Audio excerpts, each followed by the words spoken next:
স্বামী স্ত্রীর মধ্যে কথা হচ্ছে। স্ত্রী স্বামীকে বলল, কয়েকদিন ধরে উপমা নামটা তোমার মুখ থেকে খুব শুনছি। বাবুকে পড়ানোর সময়ও বললে। মেয়েটা কে? স্ত্রীর এমন কথা শুনে স্বামী বললে, আরে, উপমা মেয়ের নাম নাকি? হা হা হা হা।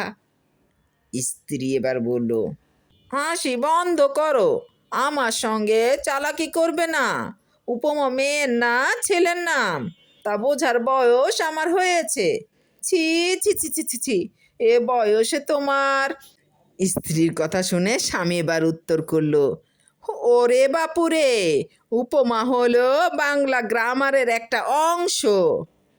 স্ত্রী এবার বলল, চিটারি করার আর জায়গা পাও না? উপমা গ্রামের অংশ, আমারে তুমি গ্রামার শিখাও?